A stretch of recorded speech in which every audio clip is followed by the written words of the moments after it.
let's start with the Man United Wolves one, and it's a United team that are just in the top four. They have a point better than Liverpool, a game in hand as well. Let's look at how Wolves could be the team to try and spoil their party this weekend.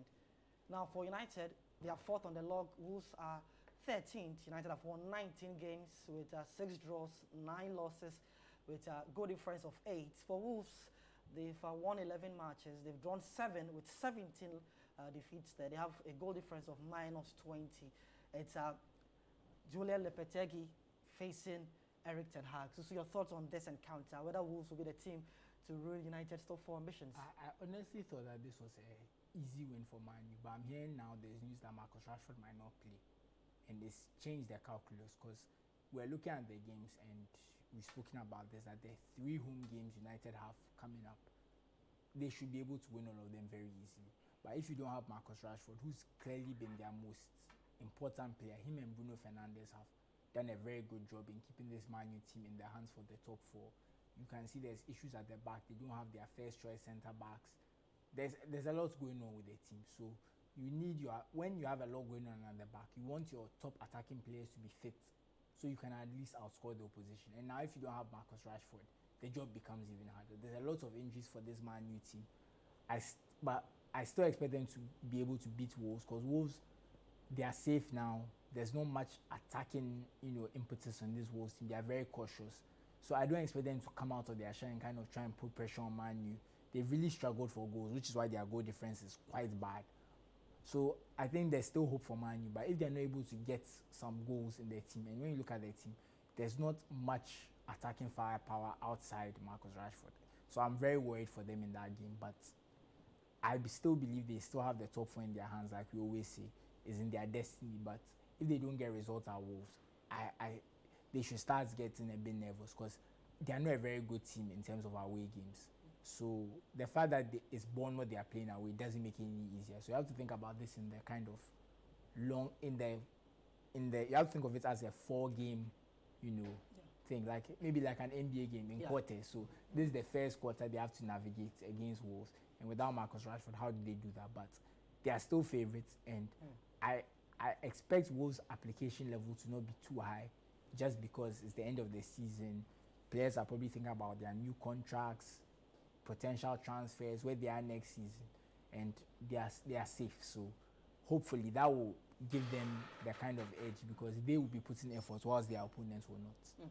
It's a rare week for Man United. They were without any European distraction. They are out of the Europa League, Sydney, and here they are. They have their top 4 destiny in their own hands. Earlier in the season, they beat Wolves by 1-0 at the Molineux. Susu says it should be a win for Man United, despite the fact that Marcus Rashford may be injured in that game. Yeah. I tend to agree with Susu as well on this point because, as he has said, Wolves are basically on the beach right now. They are done with. They were in the relegation battle. That's why they brought Lopetegui in. He has been able to spare them on. They have crossed that hurdle, and there's not much they have to accomplish next season again. But that point, it can go either ways because they don't have any shackles on them again. They are playing sometimes they get a bit too free. And exactly. Everyone just becomes tending to Ronaldo. Just look at what happened this past midweek. 5 goals flying in here and there and all that. So that just goes to show you when the season is drawing to an end. And there's lots of goals. Lots of goals. And some players don't really abide by these tactical restrictions and stuff. So let's see how it goes. Wolves are obviously coming in as the underdogs, but they definitely have a chance to get something. And as Uso said, United not looking in the greatest of fettle right now. Marcus Rashford, if he's not going to be there, where the goals going to come from? You have Fernandes, who's a goal scorer, but he's not really giving goals this season. You have Weghorst, who is the non-entity when it comes to goals, and you have Anthony Martial, who looks in very poor form. So it's a bit of a worry as a United fan, as I am. We're a bit worried about how the game will pan out, but we're just hoping that Ten Hag can give us something to work with, a little tactical brilliance. So it's badly needed right now because looking at the reverse fixture, it was just a goal that decided it. And that game, that's when Rashford came off the bench to come and get that goal. And this game, he's not even going to be there at all. So, but a little bit of good news with the fact that Varane looks like he'll be back in the team. So a bit of a tactical reject there. Probably we'll see Shaw going back to the left back where he is at the most effective and where he doesn't have any real competitors for that position. So maybe we see Lindelof and Varane with Shaw going to the left, which won't be bad when it comes to building up the attack for United. So it will be an interesting game. Let's see what happens as a United fan. Fingers crossed for a win. Exactly. Well, does Liverpool's revived ambition for a top 4 push put pressure on Man United in this game? Absolutely. United will be under Absolutely, pressure. because we saw, if you remember, the year that Alisson scored that header at West Brom, we all thought that because of how Liverpool had collapsed, how badly they were doing, top 4 was out of their reach, that they wouldn't do it. But they put together a great run. I think they won maybe like 7-6 games on the bounce. So Liverpool always knows how to finish. Yeah. And look, they're a quality team. We've seen them play at a very high level in certain moments. We've seen them beat Man City. We've seen them come back from behind against Arsenal.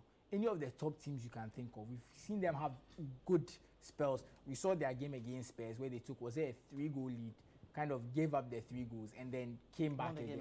Exactly. So we know that they have moments in them. They can put together runs. And like we said, sometimes maybe at this stage of the season, when you go 2 goals ahead against a team with nothing to play for, they are thinking themselves, okay, the other team is 2 goals up. What's there for us? Like, there's no motivation to kind of push yourself back in the game. But for Liverpool, there's all the motivation because they want to be in Europe. And when they look at the size of the rebuild on their hands, if they are not in the Champions League, it's going to be a lot harder with a lot less money. So the motivation on the Liverpool side is through the roof. And they will be putting pressure on Manchester United, which is why Manchester United need these Wolves results, because every win they get pulls them ahead of Liverpool and destroys Liverpool's confidence a tiny bit more, because Man U, when you're like, okay, there's less room for us, less games for us to catch up, so they really need this win just for the psychological effect and for their own ambitions.